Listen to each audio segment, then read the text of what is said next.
Ковид аялал дуусч Ёй маань гэртээ ирсэн байдаг. Одоогийн Ёй бол энгийн хувцас өмсөх, наран далхах, пицца идэх, найзуудтайгаа гарч алхах, хөтлөлцөх, тэвэрлэх эдэр бүгд хангалтгүй байгаа бололтой. Ийхүү бодоод сууж байхдаа аавынхаа холойг сонсохгүй будаага хэдрүүлчих нэ. Өнөөх алтарт каригийн газар ч өнөөдөр ямар ч өөрчлөлт өгөхгүй байдаг. Тэгээ яг да найзуудыг нь дуудах уу гэж ярилцаж байх оронд нь манай ичи ороод ирдэг. Сайнхуу санаагаараа гэж яг ичиг бодоод зогсож байсан. Ичи маань ороод ирж байгаа юм чинь. Ёж дотроо битүүхэн баярлаад өөртөө нууцлах гэж ирсэн байх гэсэн Кари захиалаад байгаад нь жоохон дурамчхан байдаг. Кари идэх гэж ирсэн юм байна гэж бодостой. Яг ичиг хүнтэй байжсэн Ожико орж ирснээ ойрхон зуржсэн болохоор цай уух гээд ороод ирдэг. Зүгээрч байжхгүй ичи болоо Ожико хоёр маань нэг лугаа харц шидээстэй. Ичи ч хоолоо идэж дууссныхаа дараа тооцоогоо хийгээд гардаг. Араас нь ч Ёй гарна. Ичи ахаад л бэлэн хоол идэж байгаа бололтой ээж аавынд очихгүй байгаа л гин. Үүнд нь Ёж санаа зовно. Орой болохоор л бургер такояки идэх хүсдэг үстэй гэсэн Ёй маань такояки гэдгийг сонсонгуудаа оройжонгоо идмээр санагдчихлаа. Хідэн ширхэг идэж чадах хол гээд ерөөсөө ичиг тоодоггүй. Такояки яриа салахгүй байсан болохоор ичи маань Ёйыг гэртээ урьдаг. Хамтдаа такояки идэж болцгоо гинэ. Ёй чи анхнаасаа ийм санаатай байсан юм уу? Би зүгээр л чамтай кари идсний чинь дараа жижигхэн яриа өрнүүлэхийг хүссэн юм гэсэн. Ичи маань би зүгээр л кари идэх гэж ирсэн гэж бодоо юу? Чамтай л уулзах гэж ирсэн юм гинэ. Тийм болохоор би чамаа гэртээ урьж байна. Хариултаа хэлээч гэсэн. За тэгвэл цав гарвал бодож үзье аа л гин. Энэ хоёрын ярилцаж байгааг Ожикон тэр цаанаас чимээг өгөх ажиглана. Тэр цаана Ёйгийн хоёр найз нь ерөөсөө даалгавраа хийгээгүй нэг лугаа даалгавраа хийсэн үгээ ярьж байдаг. Бүрийн ноборо чаана бүр би ил донцчихсан зураа сууж байдаг. Юун даалгавар мантай. Гэсний Ёй чан хийчихсэндээ угаасаа ханхан юм чи хийцэн л ш таараа гэд нэг хуулах санаатай хоёр юм чинь. Ичиж орой дэлгүүрээс авдаг юм аваад гарч байсан. Найстайгаа тардаг. Тэгээ энэ хоёр маань тоглоомын талбайд суугаад хэсэг ярилцсан. Тэгээд уулзнаа нөгөө ичитэй хамт ажиллаад байдаг царайлаг залууч яасан. Тэр одоо хүртэл ажилласаар байгаа юу гэж судаг. Ажилласаар байгаа гэсэн чинь тэр нэрээ Ёй чанд хайртай юм шиг байлээ штт. Чи ямар нэг зүйл мэдэрсэн надад тийг санагдаад гэсэн. Ичиж битгий тиймээ зүйл хэлээд миний санааг зовоогоод гэж хэлдэг. Ичиж Ёй угаасаа тийм зан гаргахгүй гэсэн тийм шүү гэснээр дахиад өвдөөд гэхдээ ямар нэг зүйл болж мэдгэл юм гэж байгаад ичид нэг сайхан алуулаад авна. Ёж гэртэн хийх болцоогоо бодоод хамаатныхаа хүүхдүүд заах хичээлдээ хөвлөж чаддаггүй. Үүнийг ч нөгөө хоёр нь анзаардаг. Ёй ажил дээрээ байсан аав нь авчихлаа гэж гараад ирдэг. Ёж цуглаан хоцсон юм уу яасан гэсэн хордлого авчихлаа гинэ. Тэнгүүдээ дэлгүүрээ хаагаад бүх юм унтраагаад гараарэ би эмзэг явлаа гэд энэ хоёрыг орхиод явна. Ёж шууд хүй надад цав гарчихлаа ш. Тэгэхээр болзооны усан дээрөө угаасаа хариу өгнө гэд хэлчихсэн юм чи одоо хэлсэн дээр байх гэд бодоод байжсэн.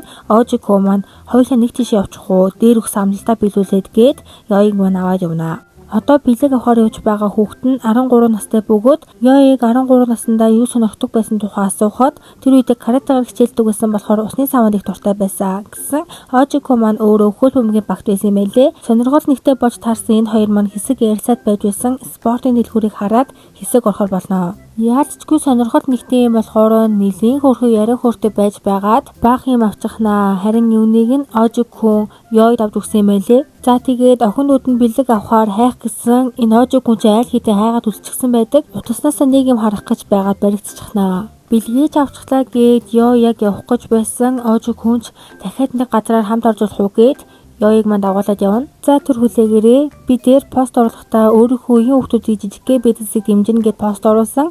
Тэр дундаасаа дахиад нэг хүүхдийг олоод ирлээ. Тэгээд та хэд маань сонирхоод үзээрэй. Энэ хүүхэд болохоор Flora-Q гэдэг инстаграмтай аниме цэцэг хийдэг байгаа. Би та цэцгийнхээ бичлэгийг хальт харуулъя. Эдний цэцгийг Азураа нь өөрөө авч үзсэн. Үнэхээр чанартай ирд юм байлээ шүү. Нэмж хэлэхэд Азураа нь бусад хүүхдүүдтэй анаагүй шүү. Та хэд маань дэлгэрэнгүй мэдээлэл явуулаарай гэсэн ерөөсөө явуулаагүй байлээ. Тэгээд дэлгэрэнгүй мэдээлэлтэй ганц ясныг оруулчихлаа. За буцаад таны руугаа ороход Ёйд маань Ожико маань амттай аваад өгсөн байдаг. Угаасаа Ёй маань амттан дуусгүй юм болохоор дуртай яваад идэнэ. Ёж хараад бахны Ожико ганц бие бололтой гэсэн. Тийм ээ би ганц бие угаасаа охтуудтай харьцаж чаддаггүй тийм ч алдартай биш. Нэмээд хөвгүүдийн сургууль сурдаг л гин. Угийн охтуудтай харьцаж чаддаггүй нүдрөө нэгсэлж харж чадахгүй. Нийтийн бүчнээ хүртэл гарнаас нь барьж чаддаггүй гэсэн Ёй маань үнэхээр ойлгож байна гиндээ. Энэ хоёр чинь зовлон нэгтэй байна штэ. Ёж хэсэг яриасаж байснаа хоёулаа үнэхээр адилхан юм аа. Чамд сайн хүн байгаа юу гэж асуухтаа зэрэгцэн Ожиконы хоёр найз нь хүрээд ирдэг. Тэгснээ Ёйг маань харснаа айгүй царайлаг баймд байна гэж харсан чи эмхтэй юм уу гэд ойртод байдаг заяо. Үүнийг нь харсан Ожиконы уур нь хүрээд тох хоёр үнэхээр бүдүүлэг юм гэж хэлнэ. Тэгээд буцах замдаа ёй чанаас найзуудтай хомноос уушлахгүйдэг тэгсэн ёй чамаа аль хэдийн дасчихсан. Өмнө нь их эмзэгээр хүлээж авдаг байсан ч одоо бол дасчихсан гэдэг. Ожиггүнд чамаа тасгаад тусалсан зүйл байгаа биз дээ. Тэр зүйл чи юу юм гэсэн ёйн толгойд хамгийн түрүүнд ичи орж ирэнгүүтээ түүнийгээ хэлдэг.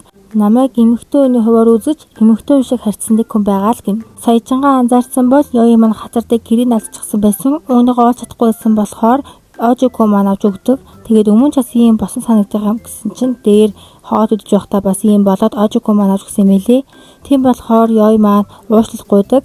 Дандаа сатаа болж байгаад уушлаарэ гэд. Үгүй тэгсэн чи Ожиггүй гараа сунгаад ёйн хацар дээр хүрснээ надад цай хүн байгаа. Яг миний уур зогсож байна. Гээд бараг сэтгэлийн илчлийн наадын. Тэгээд шууд төврөнгүүдээ би ч гэсэн чамайг хамгийн анх эмэгтэй хүний хуваар харсан гэж хэлдэг. Тэгээд төвөрхөй болонгуудаа шууд баяртай гэж хэлээ яваад өгнө. Энэ гинти явдал ёйн хувьд хүнд тусах нь аргагүй бүр амар цочирдчихсан байдаг. Үнэн дээр би ч гэсэн. Ожиггүйний хувьд ёйг анх удаа үсгэлэнтэй гэж харсан юм байлээ. Тэрнээс өмнө хэнийг ч ингэж үсгэлэнтэйгээр дуудаж байгаагүй л гин. Тэрээр дунд сургуульдаа хөл бөмбөр хичээлдэг байснаас гадна жилийн дотор 10 сая өдөр өсөөд бүр тэр дундаа нэлээ алдартай байсан юм байлээ. Өндөр нэмээд спортлог, царайлаг болохоор охтын анхаарлын дунд байдаг ч охтуудтай харьцаа таарамж муутай. Нэг өдөр нь хичээлэн тааш дараад хөвгүүдтэйгээ харих гэсэн нэг 3 охин нийлээд хамтдаа харьяал гэсэн юм байлээ. Энгийн үе шиг хөвгүүдтэйгээ мадраад явъя гэсэн ч охлоор гараад ирсэн болохоор харилцан ярианд нь орч чадахгүй нэг л таагүй. Гэрийнхэн гудамжинд таарад замаас салаад явах гэсэн нэг охин хамт явах болоод энэ хоёр маань хэсэг чимээгөө алхдаг. Ожиггүй юу ярихаа мэдэхгүй байж байсан нөгөө охин нь төрүүлж яриад энгийн үед хөвгүүд яг юу ярилцдаг вэ гэж санаа. Клубийн үйл ажиллагаа, манга, нэмээд бичлэгүүдийн тухай ярилцдаг. Ямар төрлийн бичлэг вэ гэсэн зүгээр л энгийн хүмүүсийн реакшн төрлийн бичлэг, бас энэтхэг хоол буюу каригийн тухай бичлэг үздэг гэсэн тэр охиныхон гаргаж байгаа царайг л харж ах. Ийм царай агаад ивэл яаж ярилцах вэ? Томрох тусмаа охтын хүрээлэлд өртөж байсан болохоор үүнээсээ болоод охтуудыг хүртэл үзий ядах болоод ахлах сургуультай дан хөвгүүдийн сурдаг сургууль руу орсон юм байлээ. Та нар нөгөө ичигийн найз Каригийн донтог мэдж байгаа тий. Түүний инстаграм хаягийг Ожиггүй дагдаг байсан юм байлээ. Тэгээд дээр оруулсан постыг нь харж байгаад ёйн аавынхан Каригийн газрыг олж утсан юм байлээ. Тэнтхий Кари үнэхээр амттай байсан бөгөөд цагийн ажилд нь авна гэсэн зарыг нь хараад байжсэн тэр цаанаас ёй орж ирээд ёйд анхны хавцаад уралчихсан юм байлээ. Ожи маань ёй хүнийг анх харахтаа л эрэгтэй биш эмэгтэй гэж харсан байдаг. Тэгээд ёй маань түүнийг өөрт нь сайн гэдгийг нь мэдгэнгүүдээ шууд араас нь гүйнэ. Юу бодож гүйж байгаа юм бөө мэд. Энэ асуудлыг ёй яаж хийх вэ? Түүний сэтгэлийг хүлээж авах болов уу? Ичиг хүлээх болов уу? Комментэнд юу гэж бодож байгаагаа шууд бичээрэй.